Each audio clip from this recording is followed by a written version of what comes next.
In reviewing the U.S. Constitution for protocol regarding the death of a president while in office, it's obvious what happens next. The vice president would take the helm. But suppose the president becomes incapacitated, then what? In that case, the 25th Amendment specifies the procedure. If one liberal congressman's bill were to become law, Barack Obama, Al Gore, and Bill Clinton could sit in judgment over whether President Trump should remain in office. This leftist congressman wants to make a significant law change without amending the Constitution in what is simply an attack on President Trump. To do so, he has introduced a bill that would give Bill Clinton, Al Gore, Barack Obama, and other Democrats the power to remove President Trump based on their judgment of his fitness to serve. While it's a bill that's unlikely to pass and would never be signed by the president, it illustrates the depth of the defeat experienced by the Democrats last November. Rep. Earl Blumenauer's bill would essentially amend the 25th Amendment without going through the amendment process. For a civics refresher, recall that it is the 25th Amendment,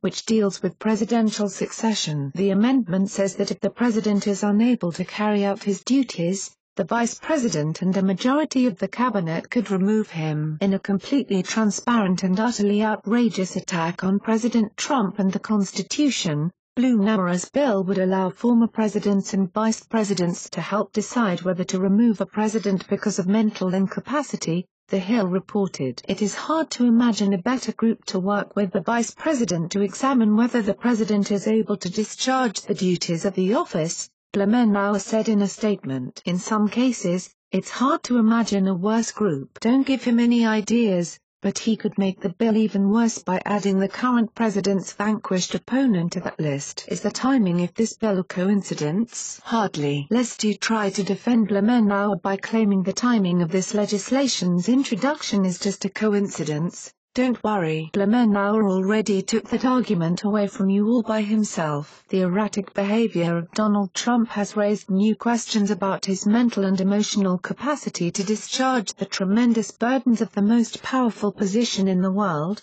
Blumenauer wrote in a February op-ed for Oregon Live. Can you imagine a more absurd and dangerous situation than the one Blumenauer's bill would create? It would give past presidents and past vice presidents enormous power to coerce the current president into following their dictates. Perhaps Mr. Blumenauer would support the idea of a committee of past congressmen having the power to determine whether he's fit to serve. Apparently the voters in his district aren't doing such a good job at that. What are your thoughts on this? Please share them with the world. American Conservative Herald helped contribute to this report. It's News Exposed signing off.